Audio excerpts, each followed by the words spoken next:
娘娘怎么不说话了？哀家想仔细的看看你。我一个瞎老太婆有什么好看的？娘娘就别再取笑我了。哀家要仔仔细细的看清楚，你究竟是姓赵，还是姓李？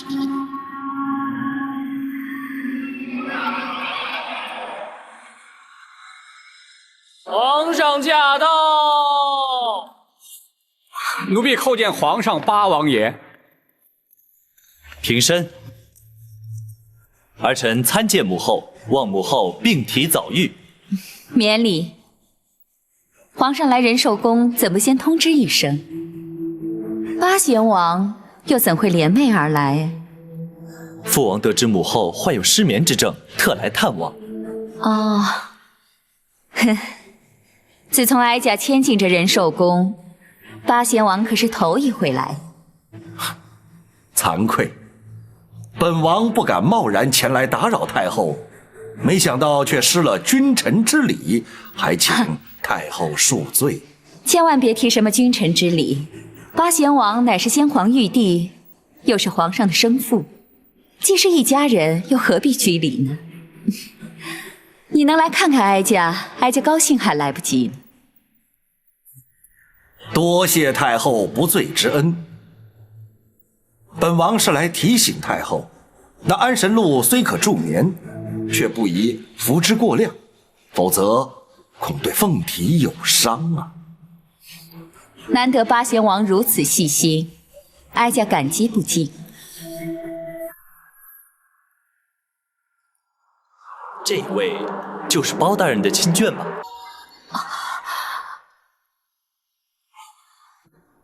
老夫人，圣驾当面，不可失了礼数啊！天下百姓乃是皇上的子民，我老婆子理当大礼参拜。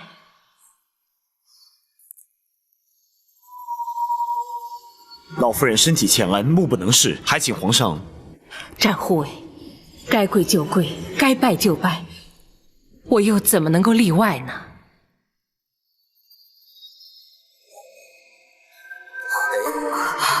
老夫人请起。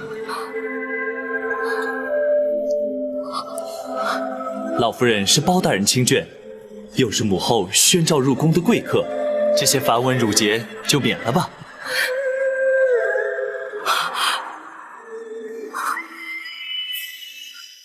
老夫人因何落泪？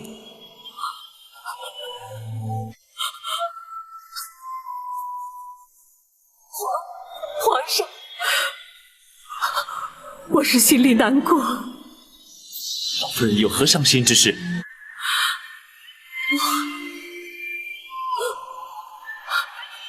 皇上，我听说皇上不是太后娘娘亲生，可是却对太后娘娘小心丝毫不减。可怜我老太婆，明明有一个亲生儿子，她却不肯认我，丢下我一个人孤苦伶仃的瞎老太婆。皇上，我怎么能不伤心，不难过？竟有此事？难道包大人对此事就不闻不问吗？回皇上，包大人正在着手追查，一旦查明，自会还老夫人一个公道。如此不孝之人，休说朕不放过他，便是天地之间也难容他。展护卫，转告包大人，务必尽快查办此事，以安老夫人之心。展昭遵旨。皇上，老夫人进宫已久，未免包大人挂心，臣敢代老夫人请辞出宫回府。哀家许久没见外人了，老夫人难得进宫，就留宿一晚。明日一早，哀家再派人送老夫人回府。哀家坚持，展护卫可以先回去禀明包大人。回娘娘，展昭奉包大人之命随侍老夫人，不得擅离。既然太后留下老夫人，展昭也留下陪同老夫人，请太后恩准。展护卫留下照顾老夫人也好，以免包拯担心。谢皇上。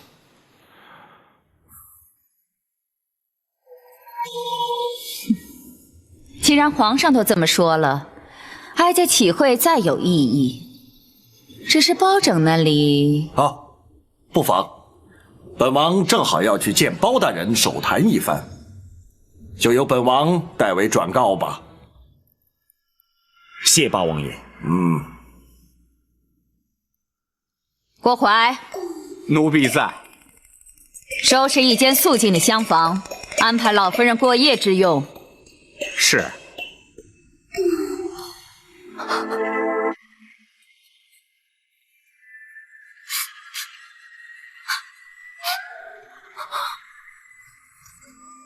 什么？太后将老夫人留宿宫中？不错。当时皇上也在场，同时也准许展护卫留在宫中随侍，本王则负责来通知你包大人。难道老夫人的身份泄露了不成？应该是不会，否则太后和郭淮的神色不应该那般镇定才是。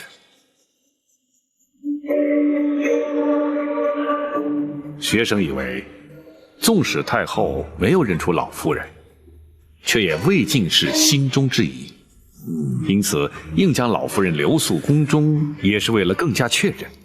对，有此可能。倘若如此，老夫人在宫中岂非身陷险地？此事皇上也已知晓，倘若他们企图对老夫人不利，恐怕皇上那儿也难以交代。按理说，他们不会，也不敢不计后果贸然行事。然而，若是他们已然确定老夫人的身份，而打算孤注一掷，那就另当别论了。大人不必担心，还有展护卫在。对，展护卫绝不会让他们轻易得手的。如今，就只有全寄望展护卫了。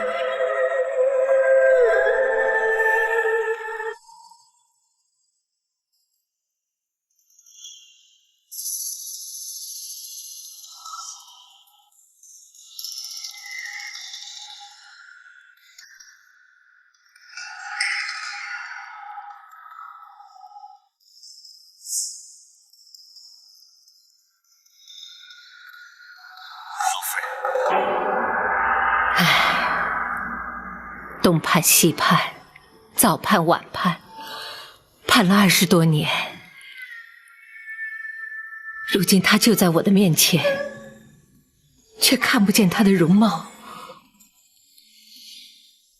我能听到他的声音，触摸到他的双手，甚至能感受到他的呼吸、心跳。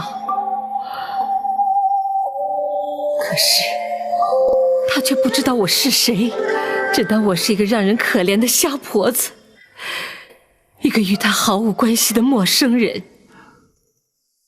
老夫人，请暂且不要想这些。如今老夫人身处险境，稍有不慎，便会遭人暗算。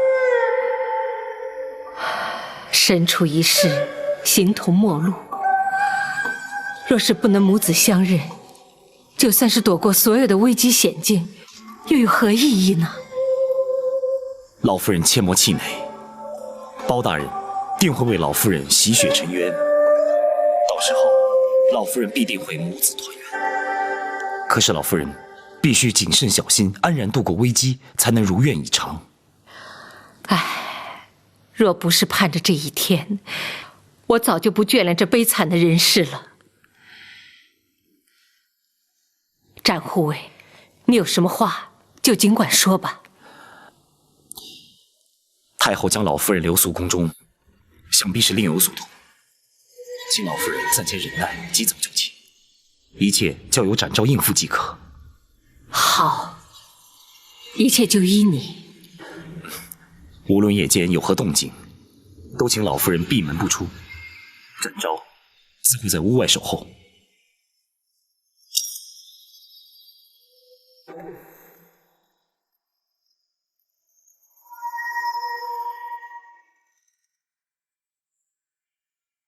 我不会看错，一定是他。娘娘，当年先皇赐死李贵妃，是奴婢亲自去验看的尸体，千真万确，她死了20年呐。那么就是他又活了过来。娘娘啊，这人死他焉能复生啊？那么今天在我面前的又是谁呢？或许他们长得很相像，可是，就算真的是他，这事隔20年了，相貌已大有不同，娘娘又怎么能确认呢？不对，他能瞒得过天下人，只是瞒不过我。当年我与他朝夕相处，无论他今日如何伪装掩饰，那种神态举止是变不了的。郭淮，奴婢在。你把他请到寝宫来，先逼不出他的真实身份。娘娘，哀家的话你敢不听？奴婢不敢，奴婢遵旨。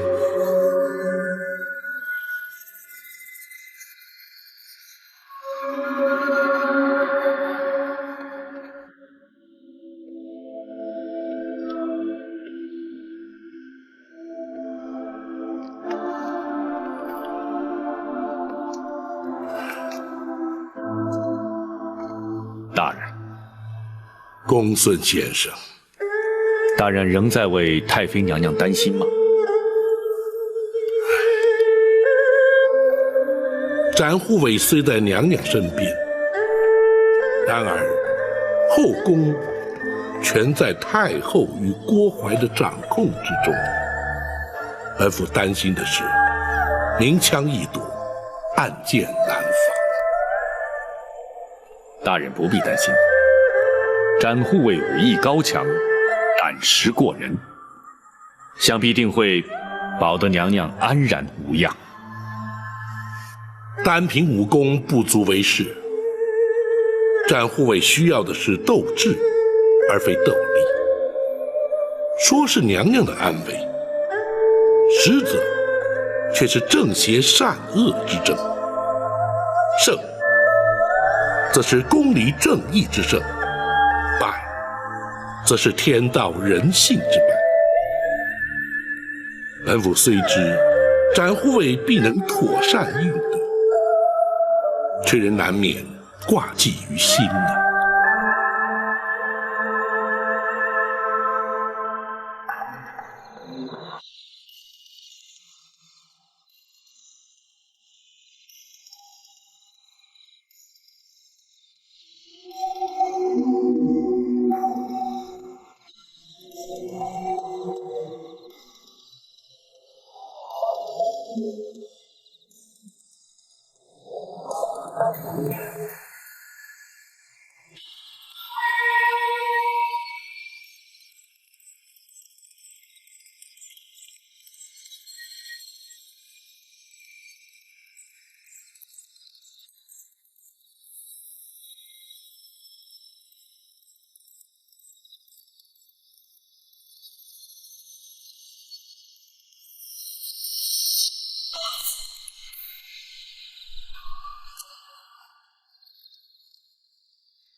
展护卫，郭公公，咱家奉了太后的旨意，请老夫人前去叙话。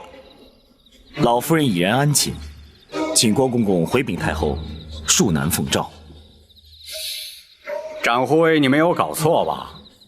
此刻刚刚入夜不久，老夫人怎么可能已经入睡呢？郭公公有所不知，公孙先生正在替老夫人医治眼疾，最忌劳累，每日入夜既眠，从无例外。可是太后正在寝宫等候，展护卫务必请老夫人破例前往，否则咱家难以向太后交代。就算展某想帮公公的忙，恐怕也是无能为力。此话怎讲？公孙先生乃是以精针过血之术及开方施药双管齐下，为老夫人诊治眼疾。老夫人进宫之前已经服过药，时辰一到，自然成眠。如今若想唤醒老夫人，只怕是绝无可能。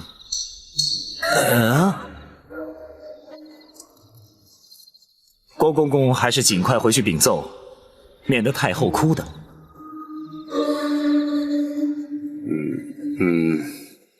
展护卫能否让咱家进去看看呢？郭公公到底要看什么？郭公公虽是晋升太监，并无男女之别，可是老夫人已经入睡，又何必前去打扰？除非你不相信展某。不，展护卫言重了，咱家是奉太后旨意而来，若不进去看看，如何向太后交代呀？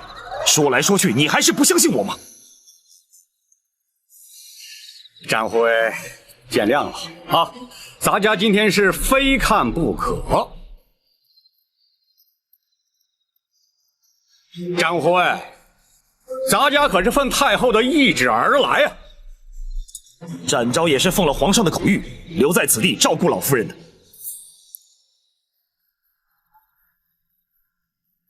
公公若想是闯过去，别忘了展某来自江湖，就他们几个，展某还不放在眼里。想试试？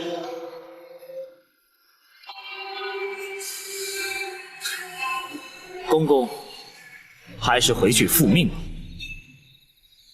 倘若打算在此与展某耗下去，吃亏的恐怕还是公公你了。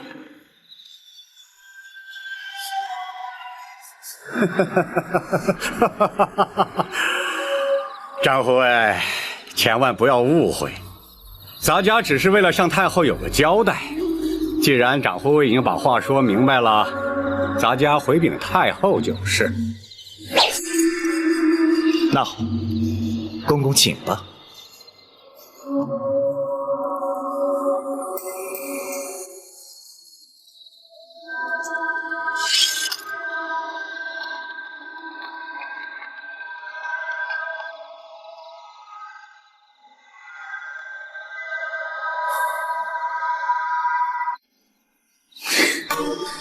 好个大胆的展昭，竟然敢和哀家作对！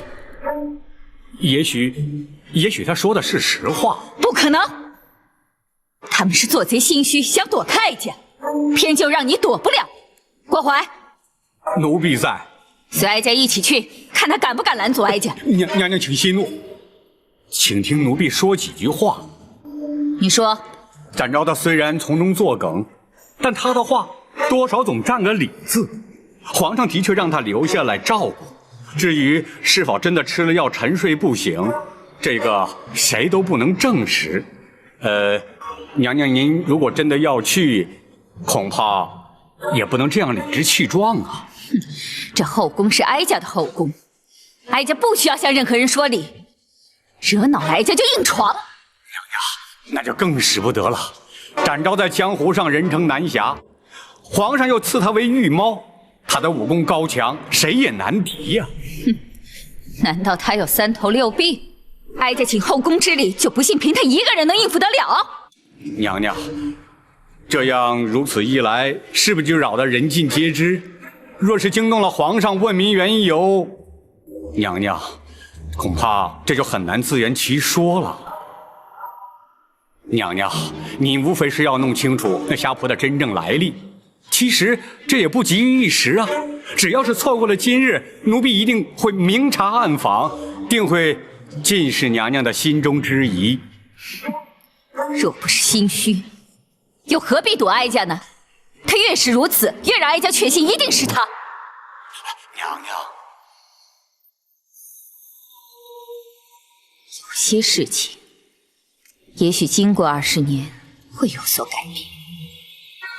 可是有些事却永远不会变。哀家有办法证明究竟是不是他。娘娘指的是胎记，这与生俱来的记号，永远也变不了。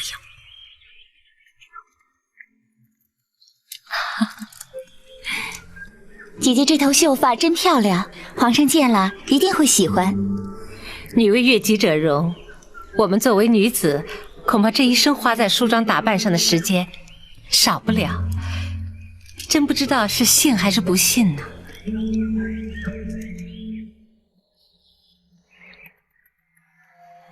哎，姐姐，你颈后的这个心形图案好美哦，是谁替你画的？傻妹妹，这不是画的，这是胎记。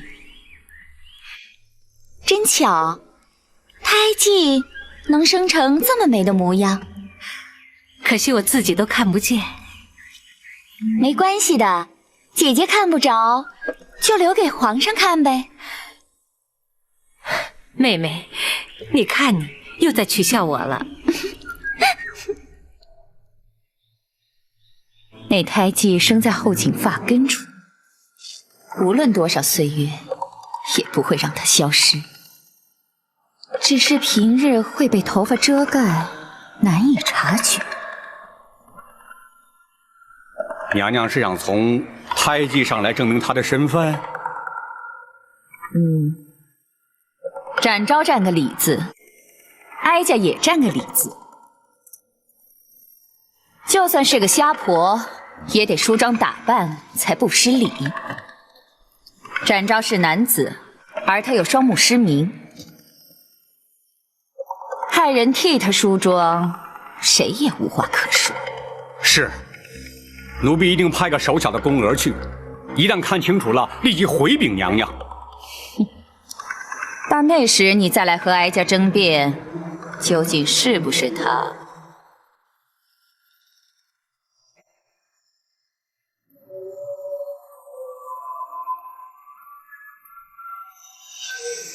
展护卫，你就出去歇会儿吧。我们梳妆打扮，你们男人看着岂不是没趣儿啊？展昭奉命陪伴老夫人，不敢稍有懈怠，打扰了老夫人，还请恕罪。你要是不嫌烦，就陪着吧。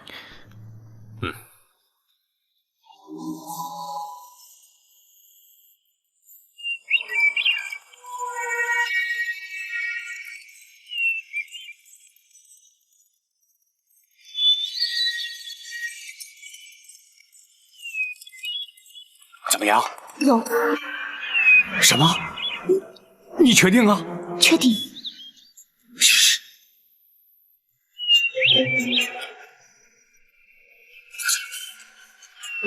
不可能啊！他明明早就死了。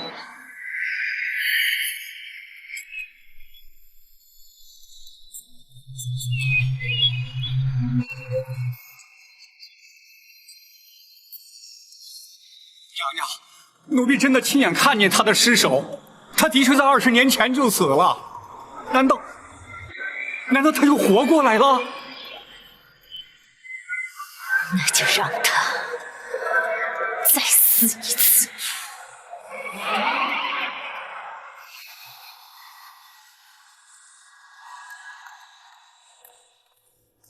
老夫人，我们可以走了。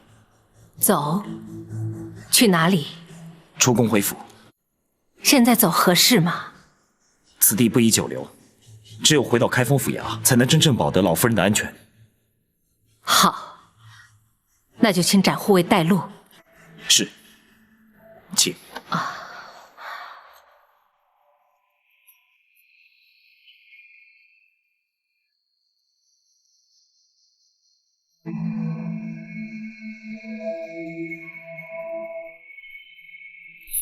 郭淮，奴婢在。立刻调集后宫所有人手，将厢房团团围住。哀家要亲自去揭开他的真实身份。是。娘娘，启禀娘娘，展护卫和老夫人已经出宫了。什么？你不是你们在厢房守着吗？你怎么会让他们走了呢？展护卫坚持要走，我奴才拦不住呀。你立刻去追！不能让他们离开后宫。是啊，启禀娘娘，包大人亲自带着人在宫外等候，已经把老夫人接回开封府了。啊！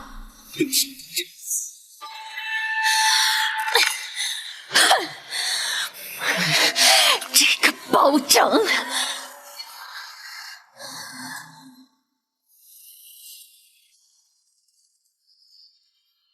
娘娘受惊了。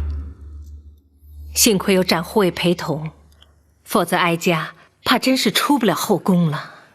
展昭只是略尽本分而已。难道娘娘的真实身份被他们认出来了？其实他心中一直在怀疑，所以才会这样百般试探。不过哀家矢口否认，相信他也无法证实。娘娘虽然侥幸暂离虎口，但太后必定心中生疑。然而在陈琳抵达京城之前，还必须与他周旋。包拯除了会确保娘娘的安全之外，还请娘娘再做忍耐。哀家明白。宝卿，臣在。我今天遇见他了。娘娘是说皇上？不错，他的声音和蔼可亲，双手厚实温暖。如果有一天，当他知道我就是他的亲娘，娘娘请多做忍耐，终有一日，皇上会明白的。好，权杖包钦，为哀家平反。臣身为朝臣，义无反顾。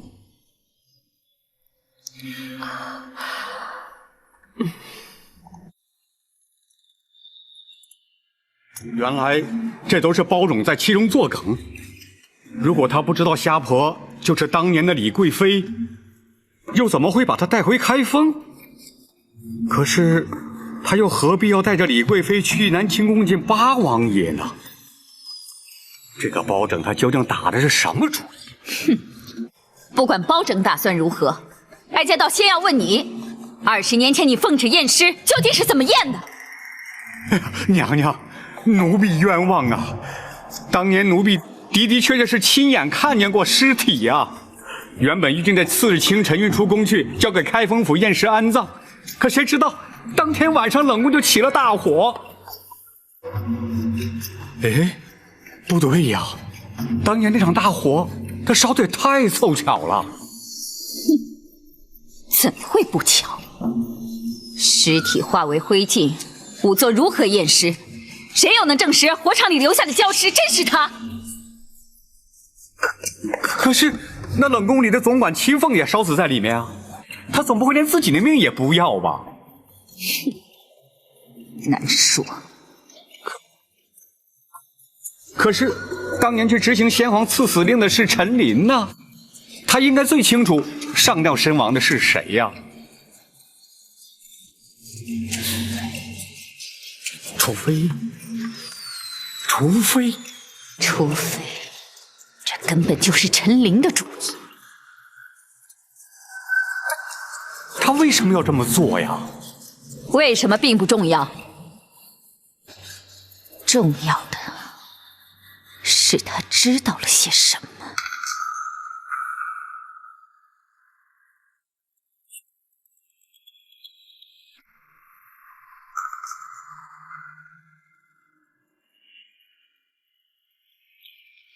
谢谢的东西。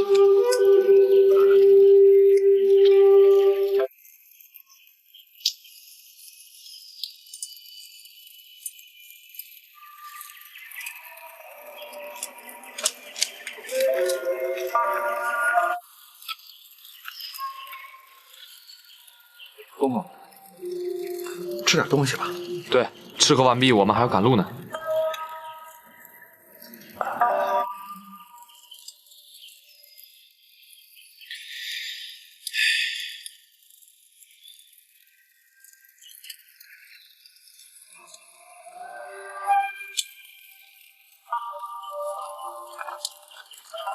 老人家，多少还是吃一点儿，否则路上饿了再吃，多有不便呐。多谢几位英雄前来护送，实在是愧不敢当啊。您是包大人的重要人证，在下兄弟奉包大人之命前来保护，又何必言谢？对了，什么案子要你作证啊？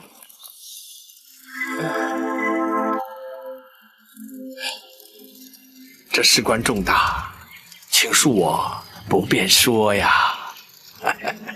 那有什么？难道我们几个兄弟还会四处瞎说吗？这好了，四弟，包大人的案情我们不需要知道，何必让老人家为难呢？不错，四哥，你我唯一的任务便是让老人家安全无虞地回到京城。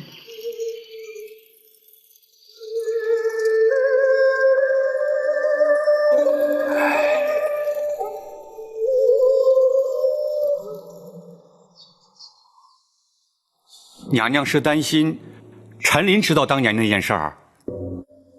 若非如此，陈琳有天大的胆子也不敢抗旨徇私，让他逃出宫去。可是知道当年那件事的只有娘娘、奴婢、产婆尤氏和寇珠4个人呢。产婆尤氏当天晚间，奴婢就让她在人间永远的消失了。至于寇珠。寇珠可是临死也没有说出太子的下落。你还是不肯说实话？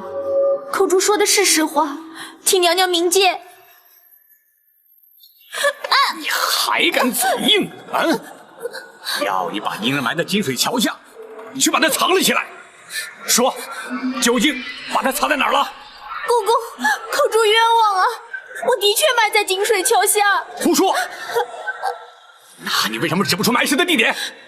我当时心里害怕，匆匆忙忙的埋好就回宫来了，实在记不得埋藏的实际地点呢。你还敢胡说！咱家派来那么多人在金水桥下去挖，就差没把它挖了个遍。说，到底藏在哪儿了？啊！我实在想不起来了。找死你！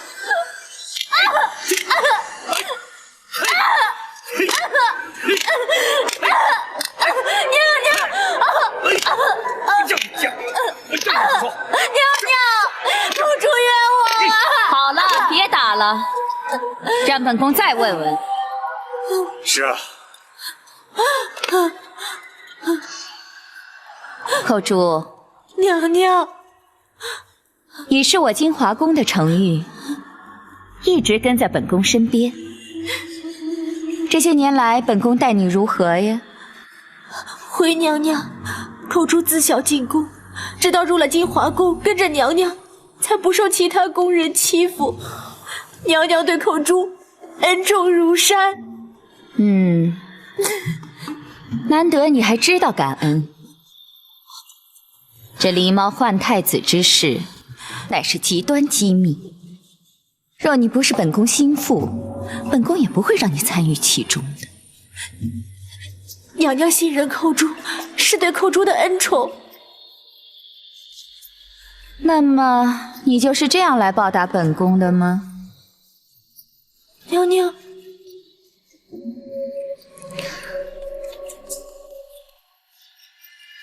太子的下落何其重要，若不能确定的确已被你掐死埋葬，今后本宫岂不是寝食难安，疑虑终身吗？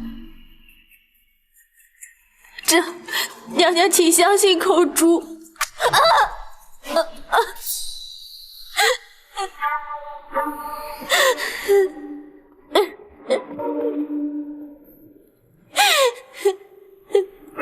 你要本宫如何相信？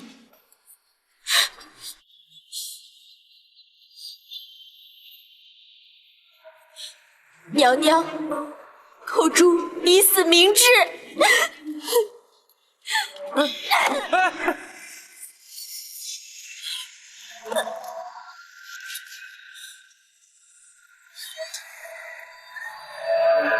请娘娘安心。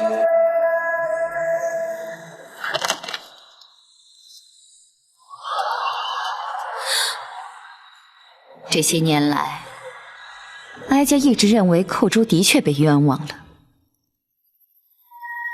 可是如今看来却又未必。娘娘，这么重大的事儿，他又能告诉谁呢？他又怎么能有把握对方不会出卖他呢？不错，他不可能相信任何人。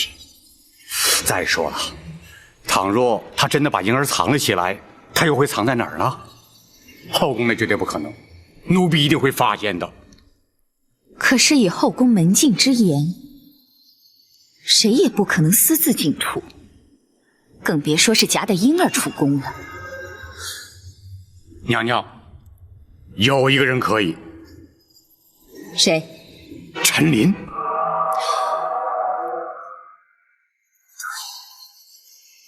当时他是首领太监的身份。娘娘啊，奴婢虽不受他管，但也得敬他几分。他出入宫门，不但无需通报啊，也没有任何人敢去阻拦检查呀。奴婢想起来了，当天寇珠抱的婴儿走出去后，奴婢亲自送产婆尤氏出宫，并且安排人手在城外将他灭口。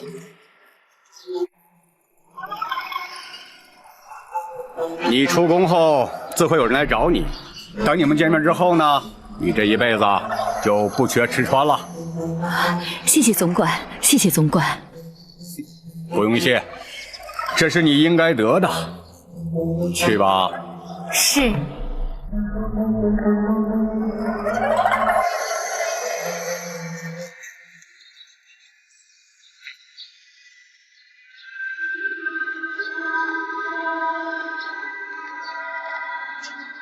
哎，陈公公，你这是急着忙什么呢？皇上要咱家送玉果去给八王爷祝寿，谁知道玉果园的人耽误了时辰，再不赶去就要误事了。啊，既然如此，那陈公公就赶紧请吧。如今回想起来，陈琳的神情不安，态度慌张。难道是他把婴儿藏在宫河之内，私带出宫了？不会错，定是如此。那么，当年李贵妃逃出宫去，想必也是他安排的。原来一直是他，可是他为何不向先皇举报呢？他不敢。当年先皇见李贵妃生了个怪物，震怒之下，谁敢多言？后来，先皇又沉醉于道家之学，不理政事，娘娘又总揽宫中大权，陈琳为求自保，他能敢说吗？那么，为何事隔20年，他又出现在京城？莫非他真是来报仇的？娘娘，李贵妃当年都不敢出面喊冤，如今娘娘又贵为太后，她凭什么报仇啊？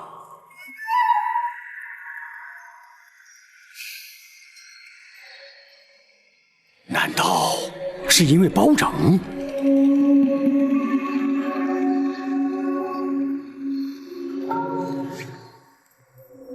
包拯虽说是铁面无私，可是宫闱之事还轮不到他插手。哀家明白了，是八贤王。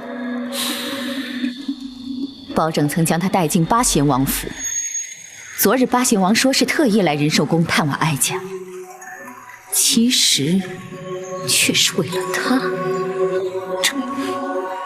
这竟然扯上了八王爷！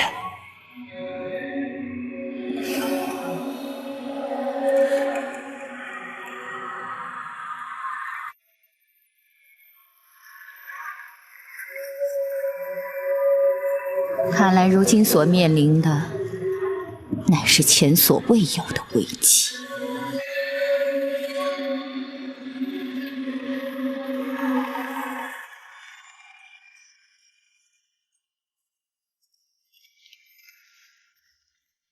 大人，娘娘的病情可是有了变化？宝琴，哀家现在已经能够看到光亮了。太好了，公孙先生可否略作说明？是。娘娘这几日施针用药，从未间断过。若论医理，此时最忌情绪激动。可是娘娘的情形却恰恰相反。娘娘入宫之后，因与皇上相见而难抑激动之情，想不到体内运行之气竟借泪水把久滞的经脉打通了。公孙先生是说，娘娘双目复明已确有可能？正是，而且随时都可能会发生。没想到娘娘因祸得福，可喜可贺。还有赖公孙先生妙手回春，学生不敢居功。这也是老天垂怜，让哀家能够亲眼目睹20年沉冤昭雪。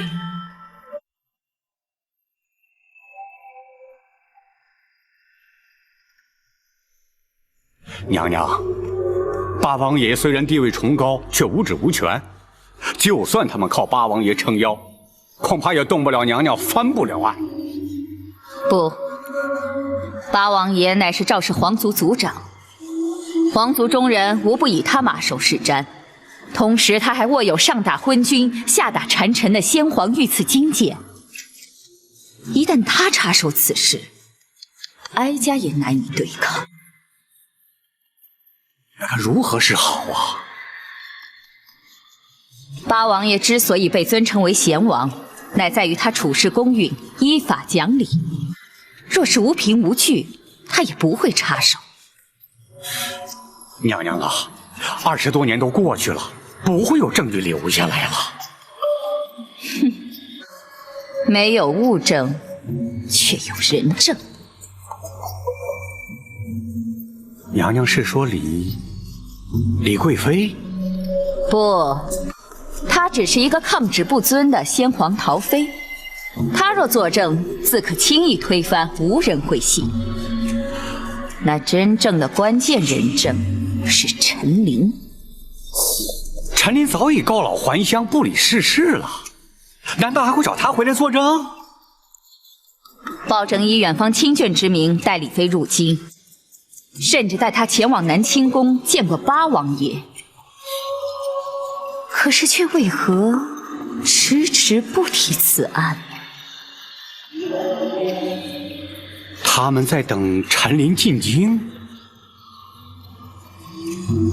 没错，你曾说过，包拯的侍卫出京而去，却不知去向。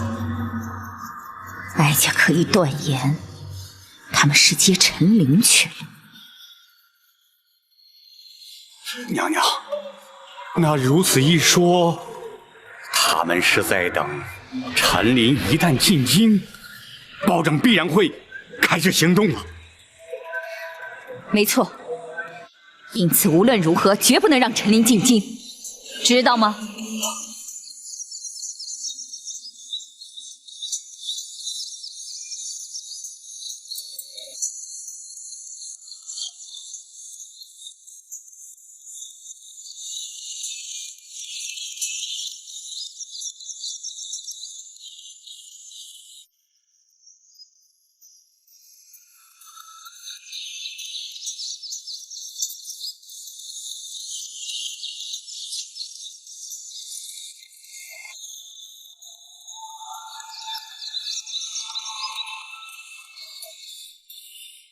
大人，老夫人的康复情形很好，现在已安然入睡。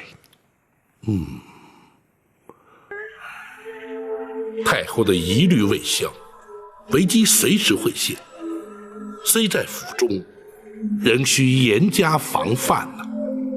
是，王朝马汉带人在厢房外守护，展护卫则藏身暗处，紧急之时可立即支援。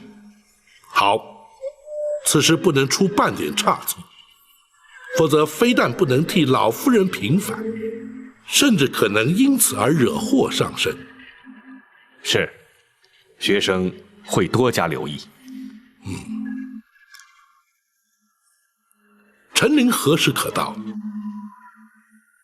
依行程估算，明日便可抵达。倘若太后对老夫人疑心不解，甚至可能连陈灵回京都会被他们察觉。万一……大人无需担心，陷空岛无属可抵数百精兵，保陈总管回京，必定万无一失。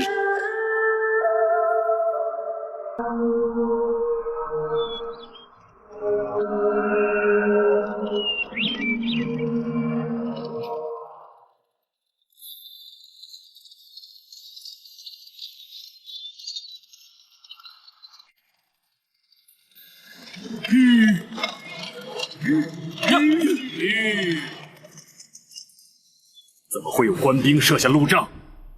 这种荒野官道有什么大事儿？我看他们是吃不饱撑的，没事干。没那么简单。四哥，后面招呼一声。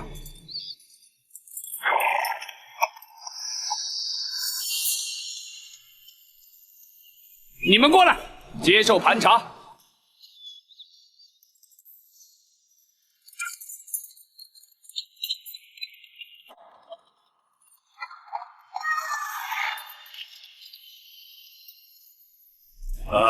这位长官，我们只是路过。本官奉令追查亲密要犯，任何人都要经过盘查。倘若我们不往前走呢？不走也得查。倘若我们不让查呢？大胆！你们敢抗拒盘查，本座立刻下令拘捕你们送官。凭你们还办不到？你去吧。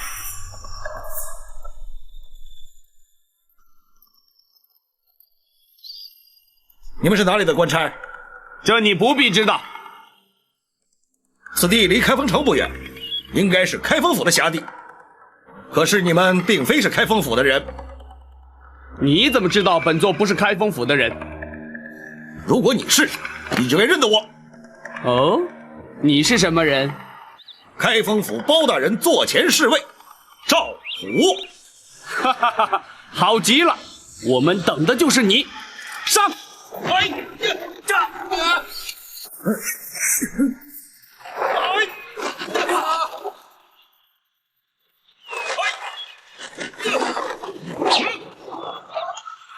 我就知道你们不是真的官兵，果然没有料错。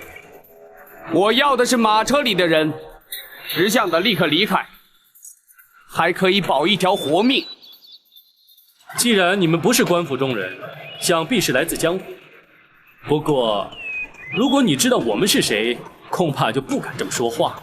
哦，阁下又是什么人呢？金毛鼠白玉堂。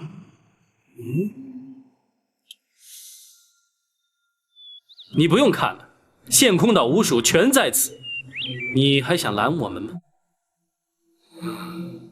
哎，五位都是江湖豪杰，何必淌这官府的浑水呢？在下也是受人之托，还请五位不要插手。你错了，这件事陷空岛五署管定了，你最好让我们过去，要不凭本事把我们留下。在下是拿人钱财替人消灾，不挡人财路乃是江湖规矩，彼此日后还要再见面吗？不，像你这样只管拿钱办事，不问是非黑白，根本就是江湖败类。谁说要跟你再见？白玉堂，你不要敬酒不吃吃罚酒。白某人偏偏就是这个脾气。你五署再有能耐，也未必敌得过我人多势众啊！你就试试。好，一个也别放过，给我杀！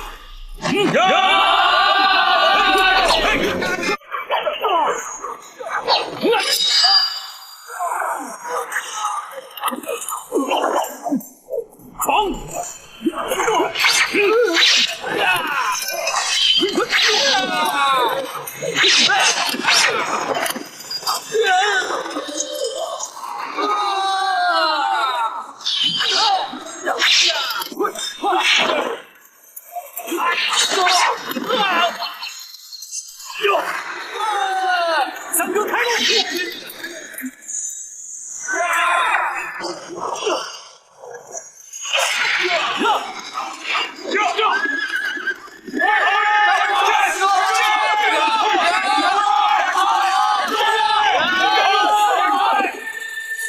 什么？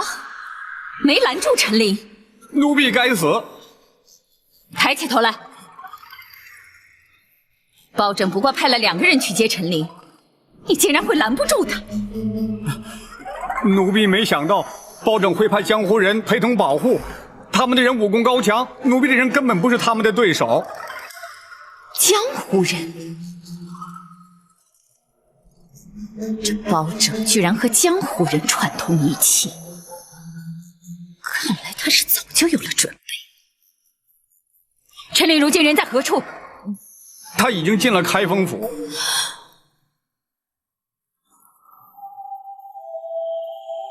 包大人，陈公公辛苦了。不，包大人信中所说之事，关乎至深至大，咱家哪怕跋山涉水，也要立即赶得来呀。只是途中竟会遭人伏击，却让公公受惊了。没事，有陷空岛5位英雄保护，咱家安全得很。包大人，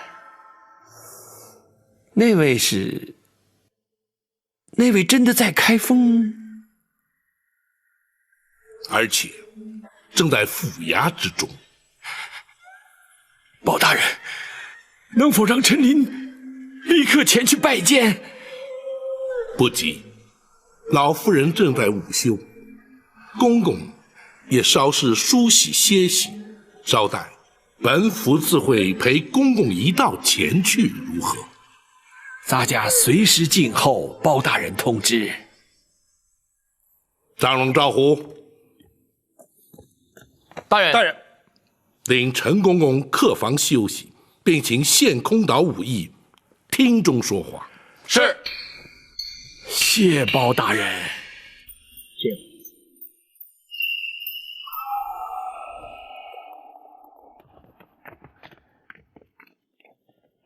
大人，如今白玉堂已将陈总管安全带到京城，大人可要带他进宫面圣？不，时机不宜。还是将老夫人之事了结之后再去不迟。是。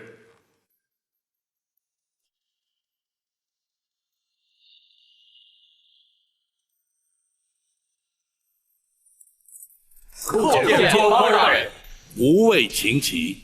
谢包大人。陈公公安然抵京，无畏功不可没。包大人有令，草民兄弟岂敢不遵？幸喜人证无恙。包大人，包大人可知伏击拦路的是何人所指使？陈公公是本府侦办重大案件的人证，那指使伏击之人自然与本案有关，只是如今尚在查证阶段，本府不便透露。包大人办案有用得着我们草民兄弟之处，请尽管吩咐，我们定当全力以赴。对，包大人只要招呼我们一声就行。不敢有劳五位，此案牵涉太广，五位不宜介入。包大人，你也太瞧不起我们了，有我们加入，保证能帮包大人立刻破案。二弟，不得无礼。二哥，包大人不要我们介入此事，必有缘由，我们听命就是了。哎，并非本府不愿领情，只是无谓介入，虽然对本案有所助力，却也可能因此而引人注意，反而有碍办案，届时岂非适得其反？包大人可否听白玉堂一言？请讲。陈公公返京途中，对方伏击不成，势必会再度尝试。陈公公虽已在开封，却仍处险境。倘若仅留白玉堂一人暗中保护，既不会妨碍包大人办案，又可确保人证安全。如此一来，岂非两全其美？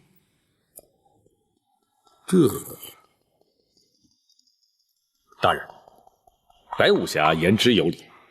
虽然展护卫在府中，毕竟分身乏术，倘若白武侠从旁协助，当可确保无事。大人也可专心办案，而无后顾之忧。公孙先生所言甚是。既然如此，白玉堂一人留下便是。谢包大人。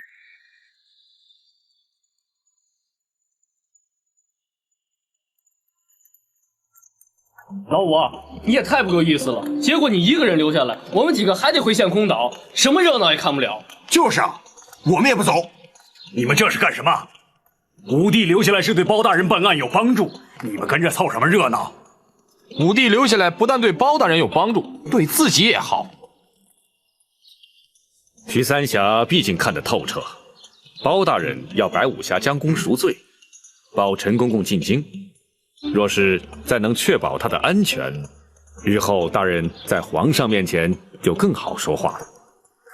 公孙先生，白玉堂此举并非只为了将功赎罪，南侠都能因包大人为官清正而仗义投身官府，白玉堂为何不能略尽心力？休说只是为了保护陈公公，便是赴汤蹈火，亦在所不辞。白武侠豪情义举，公孙策由衷佩服啊！武帝，大哥可是觉得小弟与之前大有不同？不错。以前你一直心高气傲，更不屑与官府为伍。如今看来，好，做大哥的以有你这样的兄弟为荣。小弟惭愧。好极了，老五，真有你的。二哥也就不再啰嗦了，这就乖乖的回陷空岛去。多谢二哥。哎，五位啊，五位，为防人耳目，还请白武侠与各位一起离开府衙，再悄悄转回来，方能收暗中保护陈公公之效。公孙先生顾虑周到，白玉堂谨遵台命。哈哈，告辞。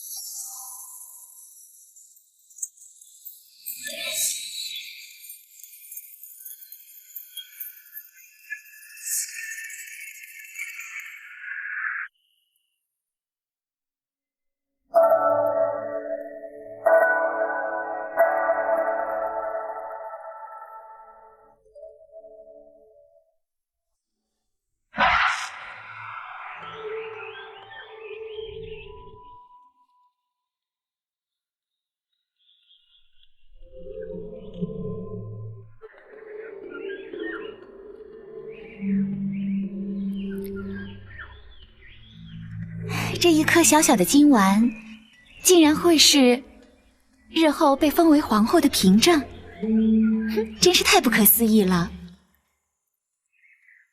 母以子贵，虽说是传统，可是也太没道理了。孩子临盆还早，妹妹何必又想那么多呢？如果真的生了儿子，皇上真的会封皇后吗？君无戏言，当然会了。我想，只要我们的孩子平安降生，健康快乐的成长，我就心满意足了。姐姐比我先怀孕，自然会先生。那么将来，姐姐就是皇后了。现在生男生女还不知道呢。就算生了儿子，被立为太子又如何呢？你我姐妹情深，我的儿子就是你的儿子，太子是谁生的又有什么区别呢？可是太子毕竟只有一个，皇后也只有一个啊。妹妹，听我一句，权势富贵固然迷人，可是安详和乐更为重要。我们何其幸运被选入宫中陪伴皇上，可我们又何其不幸与家人断绝往来。身为贵妃，我们生活无忧，享尽荣华，比起大多数人更是天壤之别。妹妹，所以只要我们生活的快乐、健康、平安，谁是太子，谁当皇后，真的一点都不重要。妹妹，你说呢？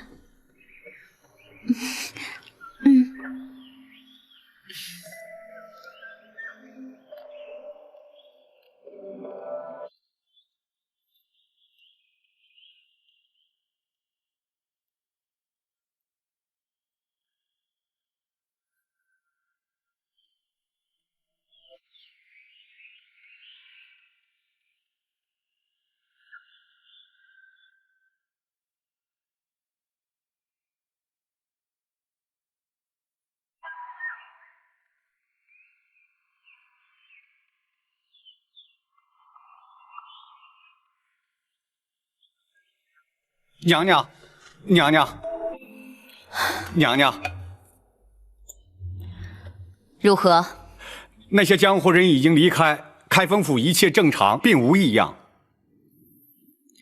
看来他们正在密谋对策，随时可能有所行动。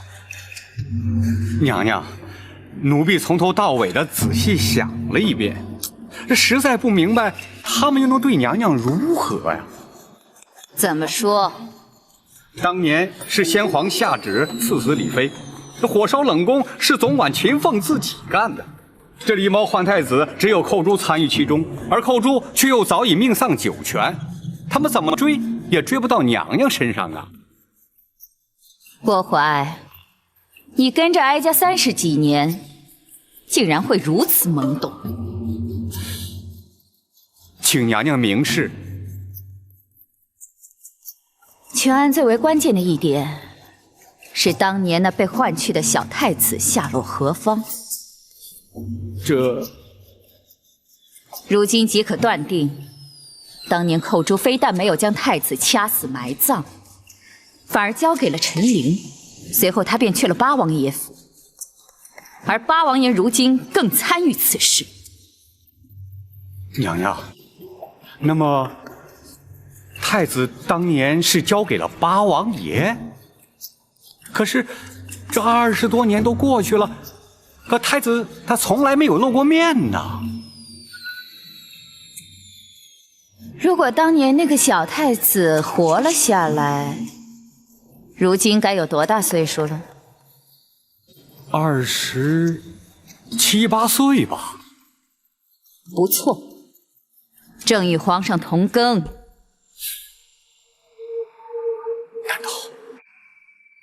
难道不无可能？娘娘，这要是果真如此，那岂不是大事不妙吗？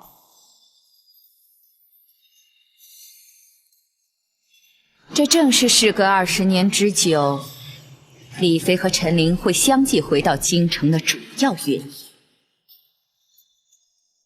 奴婢陈琳叩见娘娘。陈公公，快快请起。谢娘娘。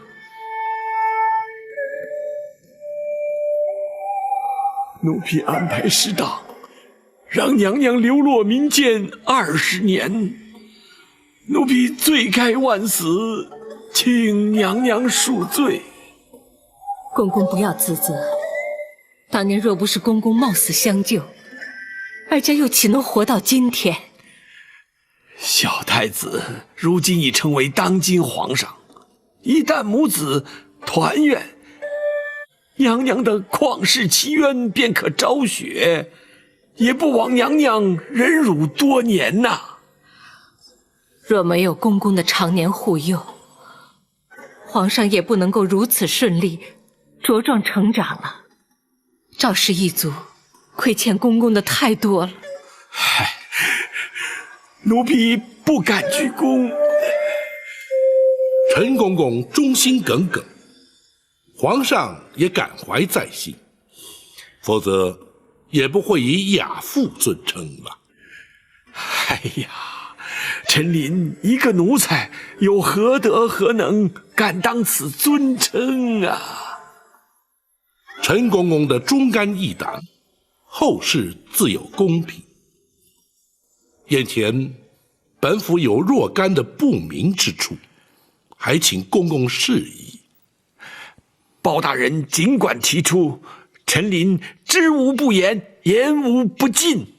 好，本府要问的是，当年公公奉旨赐死，却按住娘娘逃出宫去，如此重大之事，为何不向八王爷禀报？八王爷既知狸猫换太子之事，公公为何还要对他有所隐瞒呢？并非咱家不敢禀报八王爷，只是当时时机紧迫，不及禀报。再者，以八王爷的脾气，必会据理力争，而先皇怒气未消，必不听谏。如此一来，反倒毫无退路了。所以，咱家本想待事过境迁再禀明八王爷，怎奈娘娘出宫之后，竟断了消息，音信全无。唉，也真是造化弄人。谁知道接应之人会在途中突然病死，哀家因此与秦凤也断了联系。娘娘下落不明，而冷宫的一把火已将假扮娘娘的于中烧得尸骨难辨。当时并无人怀疑娘娘依然健在，斟酌再三，我只得对八王爷隐忍不说。陈公公，后来皇上继位，大权在握，陈公公因何没有伺机向皇上奏明当年往事呢？皇上不明身世真相，对刘后已有母子之情啊。且事隔多年，人事全非，单凭陈琳一人，又如何能将此事揭穿呢？万般无奈，只得告老还乡，远离京城啊。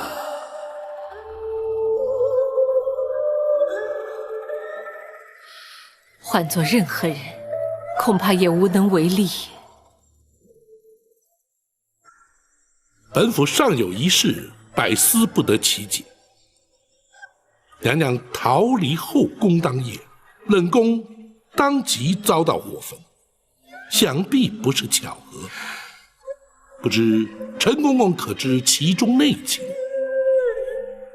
冷宫失火，乃是秦凤自焚呐。你待怎讲？当郭槐验过尸首，离开冷宫之后，咱家愈想愈担忧。没想到，还真的把郭槐给瞒住了。狱中这条小命，总算没有平白牺牲啊。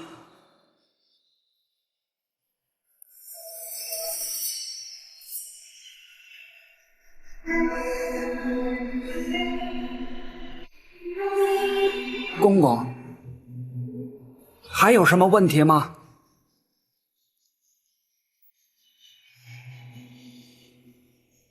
瞒得了郭槐，只说明在后宫没人知道是于中假扮了李娘娘，那就行了。明儿一早，神不知鬼不觉的，就把这尸首送出宫去了。然后呢？交开封府收敛埋葬啊。问题就出在这儿啊！开封府必然依法验尸而后埋葬。于中和你我一样都是阉人，可是男女毕竟有别呀，能瞒得过府里的仵作吗？一旦仵作发现真相，必向宫中回报，郭槐还是会知道。哎，怎么办呢？嘿，公公，你有办法吗？百密而一疏啊，如今也无法可施。但愿在他们发现真相之前，娘娘已安全脱身。可是，他们却会找上我们。不错，他一定会将我们举发，公然违抗圣旨，私纵娘娘出宫，恐怕死罪难免呐。秦凤，咱家虽死不足惜，只是却拖累了你呀。不，祝娘娘脱困出宫，乃秦凤自愿。如果因此而丢了性命，也可以和于中作伴，至少不会让他专美于前。好，你们两个都让人敬佩。只可惜，娘娘虽逃出宫去，被扣上抗旨潜逃的罪名，或许永远也没有平反之日了。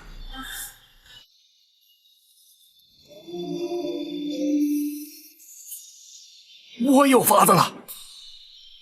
哦，你快说。仵作验尸必须有尸可验，如今唯一的办法就是毁尸灭迹。话虽不错，可是郭槐再三交代要你看顾尸体，一旦毁尸灭迹，他仍然会找上你，而且必会怀疑你毁尸灭迹的目的。我有把握，叫郭槐不会怀疑，也无从追查。事关重大，你必须说明用什么法子。今夜3更，冷宫会有一场大火，火场之中只有2具焦尸，一具是李娘娘，另一具是冷宫总管秦凤。你数都是死，就让我死得值得些。秦凤，请受我一拜。公公，只请公公答应我一件事。你说。请公公务必保娘娘有朝一日平反沉冤，让秦凤与于中死而无憾。秦凤留下了宫外接应娘娘之人的联络方法，当夜冷宫起火，我没敢去火场，怕的是难掩悲伤露出痕迹。秦凤虽死，却掩盖了真相，没有让郭槐起疑。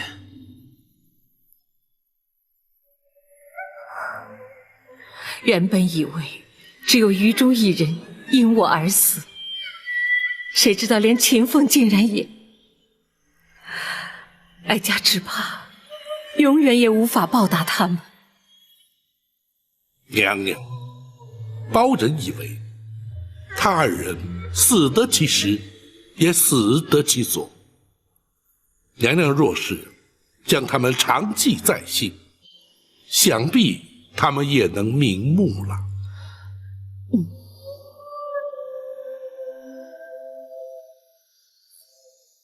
陈公公，学生有疑问想要请教。公孙先生，请说。当年与郭槐狼狈为奸的首席产婆尤氏下落如何？陈公公可知晓啊？咱家当时暗中查过，只知道他出宫不久便被人劫财杀害，官府也登录无误啊。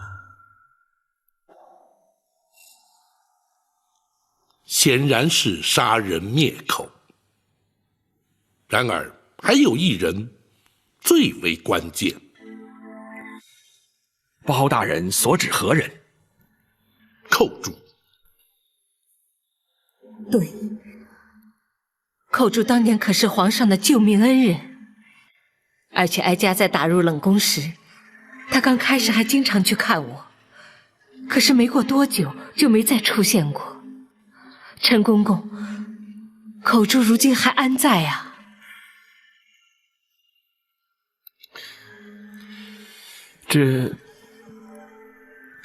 陈公公，寇珠可说是此案关键，对大人平反此案帮助甚大。不错，若是能有寇珠的证词，远胜于其他。莫非寇珠竟然也……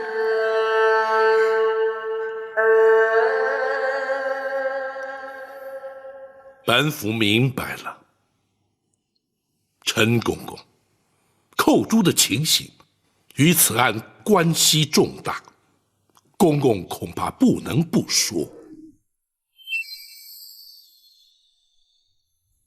寇珠虽然年轻，却让人敬佩啊。娘娘被打入冷宫之后，先皇迷上了丹药之术，连金华宫都许久不去。刘皇后圣诞之日，指派咱家前去送礼。离开金华宫时，竟遇见了寇珠。公公，此地无人，公公放心。寇珠，咱家不是说过你我尽量不要见面，以免起人疑窦，你为何偏要来见我？公公，情势紧急，寇珠不能不向公公禀报。发生了什么事情？这几天寇珠常偷着去冷宫探望李娘娘，谁知道竟然被郭槐发现了。啊！你这个丫头真是的，这不是找麻烦吗？寇珠是因为不忍心见娘娘受委屈，所以……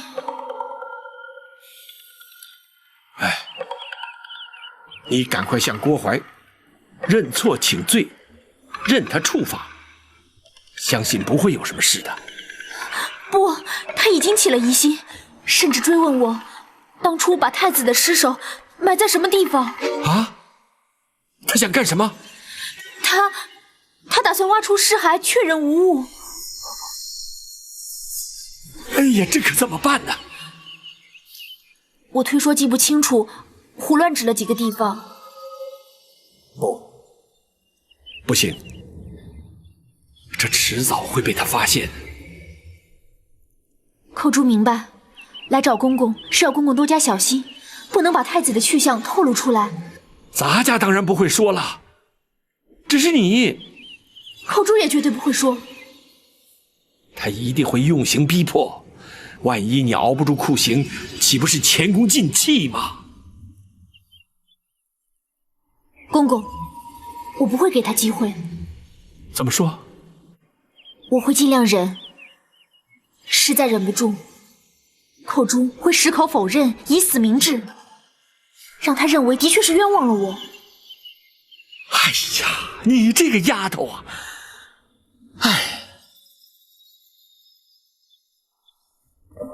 公公一定要尽全力保护太子长大成人，寇珠也就心满意足了。寇珠啊！公公保重。寇珠不过是金华宫一名小小的承御侍女，竟然会有如此惊天动地的气度。陈公公，那寇珠后来究竟如何？寇珠虽然意志坚定，却令我一直忐忑不安呐。唯恐他熬刑不过，求死不能，而供出太子去向。于是每日前往金华宫打探究竟。见过陈公公。郭总管可在宫中？回公公，郭总管陪娘娘在御花园赏花呢。啊，这是皇上要咱家给娘娘送来的点心，娘娘回宫之后立即呈奉。是。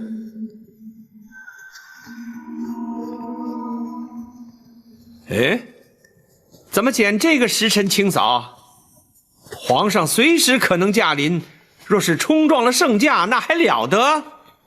回公公，是郭总管临时交代的。哦，为什么？昨晚有一名程昱撞柱自尽，留下了血迹，郭总管交代要立刻清洗。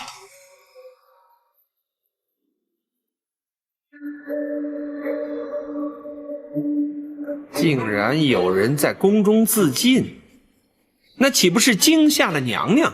所以郭总管才陪娘娘去花园散心。你可知那名程昱是因何自尽的？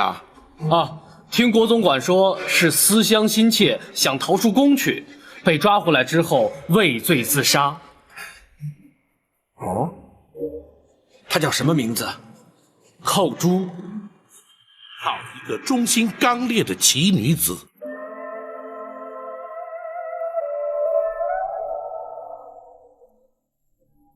又是一条为了哀家而牺牲的无辜生命，哀家亏欠他们真是太多了。既然寇珠是自尽身亡，想必没有泄露太子的下落。的确如此。寇珠既然已死，他们自认天衣无缝，而狸猫换太子的阴谋永远也不会被揭穿，故而不再追查，这才使太子得以安然无恙地在宫中成长啊。只是如今，非但会揭穿30年前的谎言，他们更会因此而付出代价。陈公公，本府对此案的疑点均已厘清，多谢公公指点。咱家只要能在有生之年亲眼目睹旧案平反，奸人伏法，也就不枉此生了。届时还要请公公作证对质。臣您静候包大人传唤。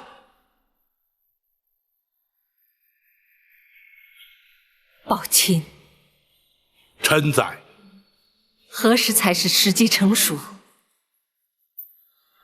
回娘娘，包拯今夜详拟对策，明日开始立即招手，务必尽快还娘娘一个清白。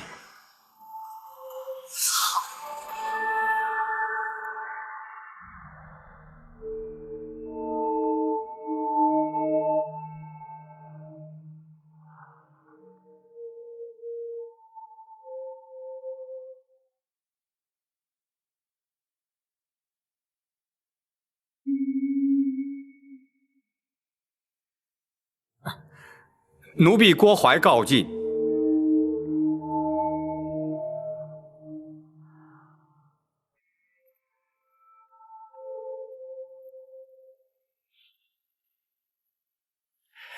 娘娘，您还没安歇呢。哀家怎能睡得着啊？娘娘，奴婢已有个万全之策，请娘娘宽心。哀家不知还能有什么办法，你说。李妃陈琳若不在人世，想必八王爷也不会旧事重提。如今他们两个都在开封府，奴婢派人今夜就去把他们两个斩草除根。陈琳进京你都拦不住，更何况开封府还有展昭在。那些江湖人早已离开了，一个展昭他分身乏术，奴婢只要杀掉他们其中一个，他包拯就难以翻案了。若是刺杀不成，岂不反成了包拯的口实？那就连包拯一块杀。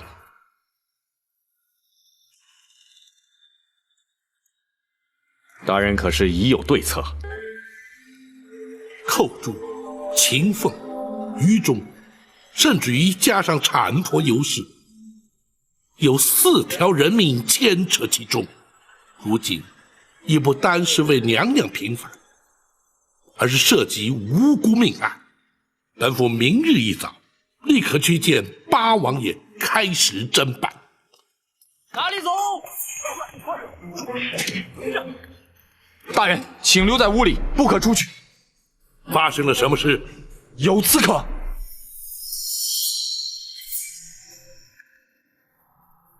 站住！来是何人？有人进府行刺。老夫人放心，有我们在。老夫人，展大人就在门外，谁也休想闯进来。守住封门。是。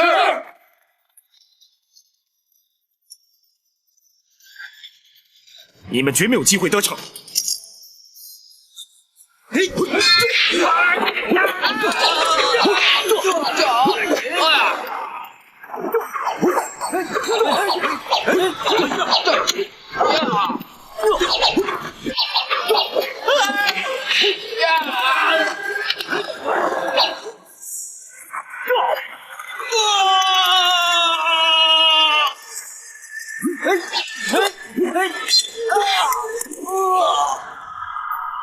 什么人前来行刺？对象是谁？回大人，来了几十名黑衣人，分批往不同方向而去。他们的确是有备而来，目标应该是针对老夫人和陈总管。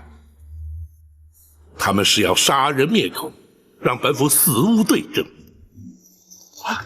快走！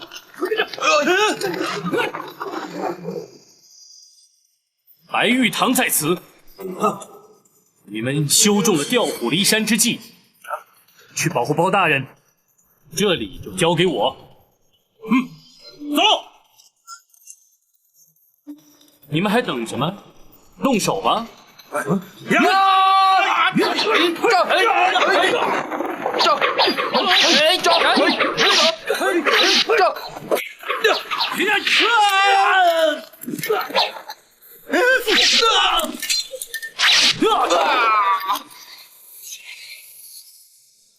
谁？是我。大人，外地的情形如何？展大人和张龙赵虎保护老夫人，白玉堂在府衙门口挡住刺客。你为何不带人前去助一臂之力？白玉堂担心刺客调虎离山对大人不利，属下已将衙役派驻在书房外。他们这是孤注一掷。你们这些拿钱办事的杀手，根本就是江湖败类。今天碰上我白玉堂，算你们倒霉。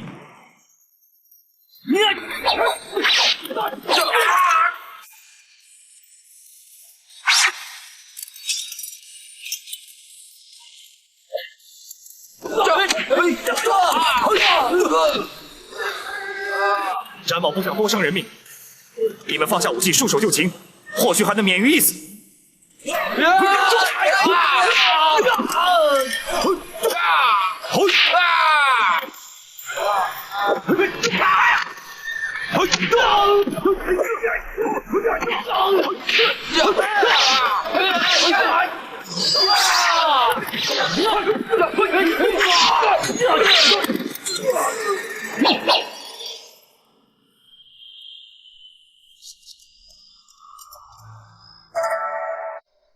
娘娘受惊了。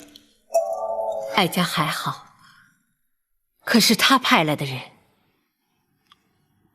刺客只是受雇的杀手，并不知道是何人主使。不会错，一定是太后指使的。否则无冤无仇，为什么要对我们下手呢？话虽如此，却无法证实。不过，可见太后对娘娘的身份已经不仅是怀疑，而是确认了。难道他在宫中看出了破绽？公孙先生可有看法？大人，学生以为，无论太后是如何得知娘娘的真实身份，派人拦路截杀陈公公于前，又潜进府衙行刺在后，再显示太后不择手段的意图，就是阻止大人揭发狸猫换太子的旧案。不错，倘若不尽快着手侦办，只怕会有更激烈的手段出现。正是。娘娘，府衙之中有展护卫与白玉堂，足可确保安全。明日，包拯与陈公公便去见八王。此案若想顺利侦办，彻底平反，非八王也不可。否则，恐怕更多的阻挠会如排山倒海而来。